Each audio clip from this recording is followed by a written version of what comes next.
see you. Thank you for joining us today. Hey, how you guys doing? Oh, we're doing good. It's been a little while since we talked last. So you guys still hanging out down there in Goleta? Yeah, low wind these days, a lot of rain, but we're doing okay. Yeah. We're good. All right. So let me go ahead and do the introduction here. And Sebastian, if I get this wrong or we need an update using an old introduction. So Sebastian Fishman, he has 60 or at least 17 years of experience in Lean at this point. Majority of experience is in Lean Six Sigma. He has a master black belt from Moorstein in Ohio State. So if you guys want to kind of continue on your Moorstein journey, Sebastian can tell you a little bit about what the end of that looks like at the master black belt level. So in addition to the master black belt, he has 2 black belt certifications, one from ASQ, the American Society of Quality, and one from Virginia Commonwealth University. He's also certified quality engineer and certified quality manager. Those are all certifications from ASQ, and they're all related to improvement. Even quality engineer, a big components, is a big component of improvement. Currently, he's a senior engineering manager, overseeing director, or overseeing detector packaging, reliability, and engineering, tooling, automation, advanced manufacturing, etc. at FLIR systems. So this is a forward-looking infrared system. He's also piloting a Lean Six Sigma program for production technicians, engineering technicians, engineers, going from white belt to black belt. And Sebastian, you got a lot of stuff on your resume now. You're gonna have to shorten you up just to Lean Six Sigma expert, and we'll just leave it at that. We'll go with that. Yeah. So Sebastian, it's so good to see you again. I enjoy our conversations. I always learn a lot, and hopefully our students will learn a lot also. But you know, engineering manager, you know, what's Lean got to do with that? So maybe you can start out there. What's Lean got to do with your current position? So in our group, what we're doing here are thermal cameras, and those are quite complex systems to put together. It's not everybody can do that. We've been doing for quite a while, and we are considered kind of one of the top organizations worldwide making these systems. And as I said, they're not simple to make, and we make those at very high volume. The Lean approach is being used here for my group, not just to reduce defects, to make the quality better, move the things faster, also to take advantage of a space, right? We live in a very expensive area, and we do what we can to reduce the footprint that we take, and we can smack more things in there. So changing the cell layout on how we work, the type of process that we follow, trying to reduce the batch process, go to something more continuous, and to continually reduce the cost and the quality issues that we have. Lean is a big component for what we do, because it's not just about the how we put the things together, it's how we do our work, how to minimize the waste, right? Right. And Sebastian, I think in your introduction, you sort of mentioned having a development program where you're trying to bring your people up, maybe in their their Lean knowledge and how they use Lean. We're trying to teach Lean to college students, but in a lot of industry, these guys are going to go into organizations like yours where you kind of got to raise the bar a little bit. So maybe you can tell me a little bit about that and what you're doing. Awesome. So we try to develop people here. Like any place you guys are going to go, I hope you're going to have the opportunity to grow and develop your skills. We do that for a couple of reasons. One is everybody benefits, right? But the company will benefit significantly by teaching people how to do things better. It is absolutely true. Individuals coming out from school do not know this subject, and it's quite an advantage if you do.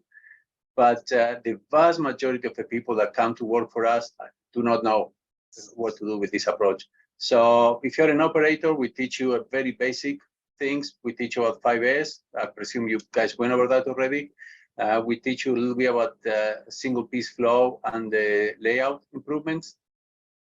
We have a Lego exercise that we use for that.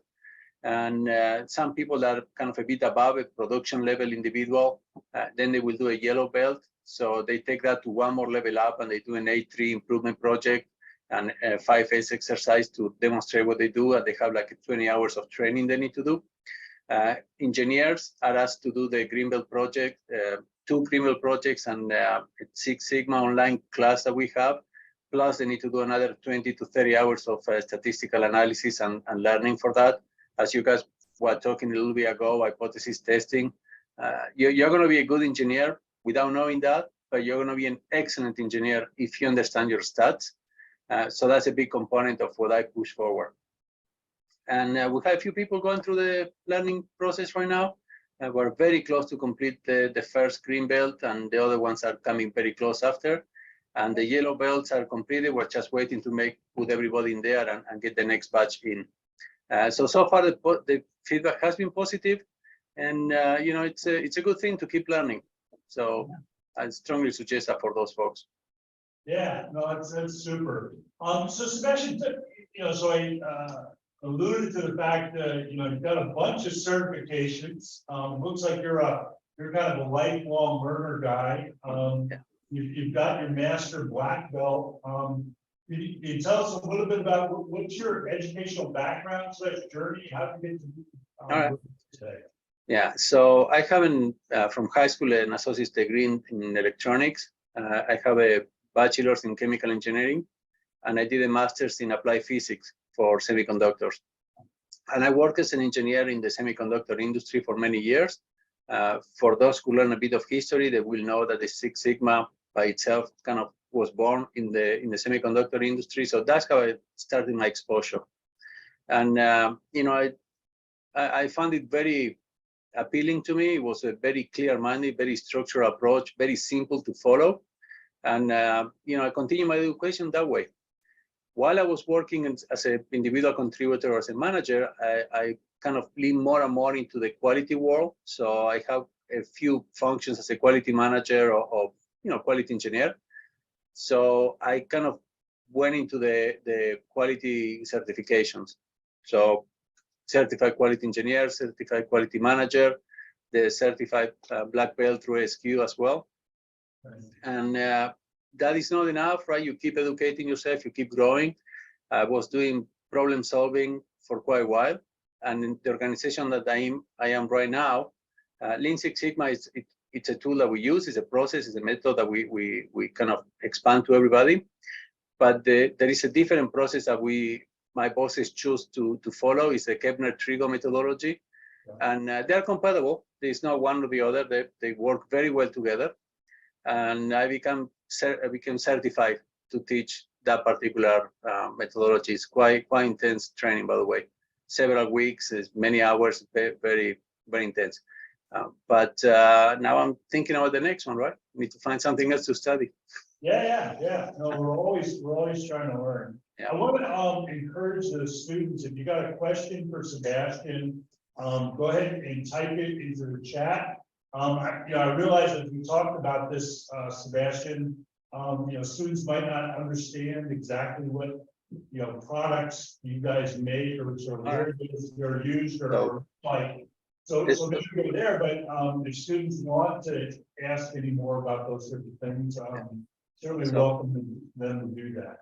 Maybe it's fair to say, so right now I'm working on infrared cameras that are used for as defense articles. So it's very common to find those in that area. They're very commonly used these days for search and rescue. So if you're a firefighter, you can go inside a burning house and you can see through the smoke with our systems. If you're looking for people in the forest and you have a camera in the helicopter and then you can find somebody, this can be used as well for industrial applications to see, for example, in a building when there are leaks or when there's gas escaping from a pipe.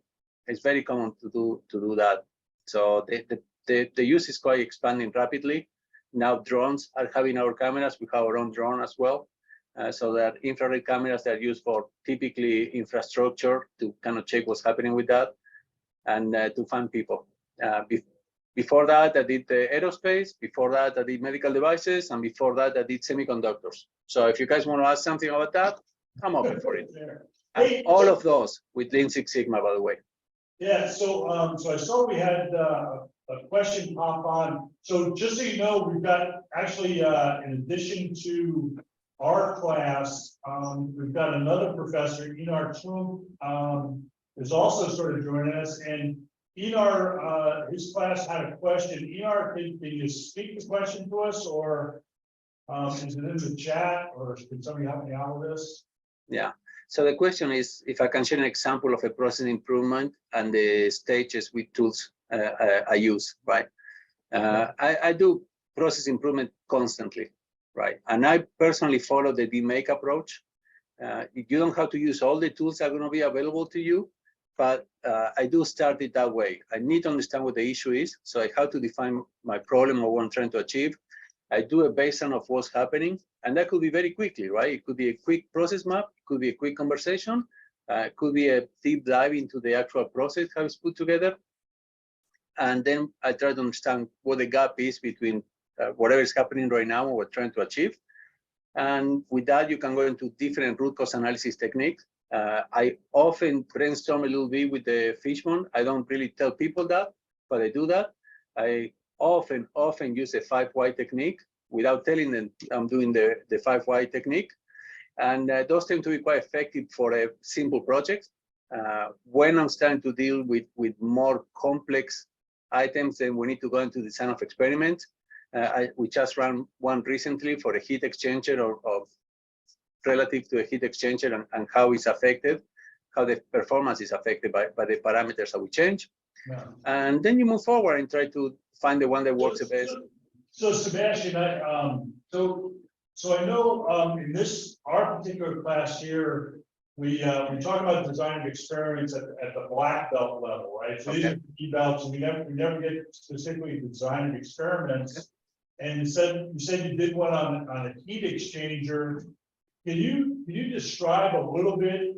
So if a student of ours kind of gets into an organization and here's about people doing design of experiments. Can you tell them a little bit about what that is and what you think you did on this experiment? Yeah, no problem. So there are two major approaches. One is you're trying to resolve a problem and you try to understand what's giving you the trouble. The other one is you try to do something better, right? So it's not necessarily a problem. And the question you need to answer is what parameters affect your performance and to which magnitude they affect that performance. And how will you learn that? Well, you can study that or you can run an experiment. Experiment is usually a fast way to learn, although it could be quite expensive, but it's typically faster because it's showing you the actual image of what's happening in the process you are dealing with. It's not just a textbook scenario. So you're looking at whatever you're dealing with. In this case was a heat exchanger. So we have a particular performance of flow that we need to pass through the heat exchanger, and that was failing. And we didn't know why. So we worked with our supplier because they were beyond acknowledgeable. They didn't know how to run these things, which is very common in the industry that you need to go help a supplier how to resolve their problems. And we propose a few things, right? You change the pressure in which you pack these things, you change the amount of units that you put in here, and you combine those, you make them separate, you combine, you make a combination in there, and then you measure. And that is truly what allows us to understand what is affecting and to which magnitude. So now we're running a pilot with a new direction, and so far it's looking okay, but in full transparency, we just started that this week, so we don't have enough material to really prove that this is the direction. Very cool. So let's see, any other questions? I encourage the students to sort of jump in here. So you've got Sebastian has a world of experience in multiple sort of different industries and things. So while your students are thinking, just a few comments because we have the time. So don't you guys think that I'm just talking here? Just ask a question.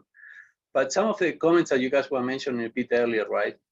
One of your students saying, I found a simple answer. Right. Don't think that you need to go to the complex answer. That is not the best direction. It's typically the one is going to give you more headaches later on. If you have the simple answer, go for it. You can always make it better later. But fast, cheap, and easy always wins. So please do that. So don't think that it's wrong by all means. We're always attracted, especially nowadays. You know, people are going after these, sexier, technology intensive sort of things, and it sort of demonstrates to me, maybe a lack of understanding of what the root cause of the problem is, and what potential solutions are. So thanks for reiterating that point, Sebastian. Yeah, piloting your assumption of what you think is the right answer, it's a key element. Yeah. So, while we wait for any questions, I'm going to keep talking. But, some of the examples from the lean. So I mentioned something based on design of experiment. Something was more in the lean side when I was working in aerospace, and we were having a lot of issues with material that it was just not going through the line. By looking into the process and what's happening, one of the key elements that was blatant was that we have dozens of failed and defective material that had to be scrapped that was kept on the production floor. And what happened with that is that material is taking up the space. And for you to reach out the good material, you need to move the bad material. And when you move the bad material, you pick up the good one, and then you bring the bad one back where it was before. Huge amount of waste. So the solution was relatively simple, but it took a while, right? You have to go and find all the bad material, get it out, arrange with somebody to come and pick it up and destroy it appropriately. This was all defense articles, so it's not anybody that can do it, right? So you need to understand that part. But the lean approach was huge. We actually released close to 75% of the space that we were using in the warehouse.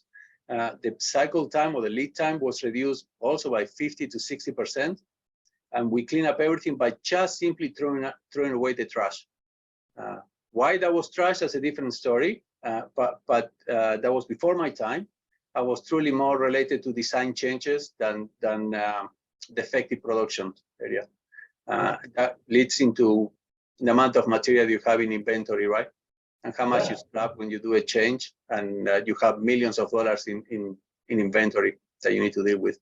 And people are very reluctant to throw things away, but if it's not going to add value, either now or in the future, why do you hold on to it? So. Yes. So bring your data, you make your assessment, you make your analysis, you bring your data, justify the direction that you're going. Yeah. And typically, most organizations, they will eventually bite the bullet and say, yes, we need to take the scrap and just get this thing out of here. But it's very effective. That lean technique, understanding what the waste is and how you can make it better, was very powerful. Yeah. And I think part of the power, Sebastian, and I think you alluded to this a little bit, is we all consider ourselves smart people and we come up with solutions or fix it. But if you can support it with the define, the measure, the analyze, and say, okay, therefore I'm going to go ahead and do this improvement. Yes. That's what management needs, and that's what gets you promoted and does better service for your customer. Totally. And you need to realize, as a lean practitioner or Lean Six Sigma practitioner, you're not there just to facilitate the workshop. You need to do stuff. People need to see you on the floor, helping them out. So I was carrying the defective material out and I was throwing it away, right? That gives you a lot of power, a lot of trust with the individuals that you work with. So don't think because you go there as the improvement person, you don't just put your hands on the workshop and you do things. It's a very important aspect. But if you don't do that, then eventually people will stop respecting you and supporting you. Yeah, excellent point. Well, Sebastian, I think we've used up our time, and awesome. I really appreciate what you continue to do for us and the things you continue to share and help our students get better. Sebastian, to sort of wrap things up, is there one piece of parting advice that you might give the students who are just starting out on their lean journeys? So you guys are just starting with these things, so for you it's one more subject to study. The reality is this works. It's simple and it's effective. So if you take it with you to whatever place you're going to go with this and you use it, pretty soon you'll see how this sets you apart and allows you to be more successful. It's not that you cannot be successful without it, but I'd rather be successful faster. and this will allow you to do that. So I will strongly suggest you to do it. I haven't seen anybody using this and not being successful. So please keep studying this subject, the Lean Six Sigma, and when you go into the real life, start using it, and you'll see pretty quickly how quick you get good results. Yeah, Sebastian, thank you for that. I think you're right. It's a real differentiator for the students that can use this. So as a way to say goodbye, I'm going to switch into gallery view at this point, so you can see all the students. I'm going to ask everybody to put on their videos. Go ahead and give Sebastian a wave as a thank you. Show him that he was talking to some real students and some real people out there. Thanks, Sebastian. Sebastian, we appreciate your time and doing this for us. And Sebastian, I hope I see you at the summit in April. We'll have to talk about that a little bit. All right, let's chat over that. Let's chat later. Okay, take care of yourself. Thank you, guys. Good luck with everything.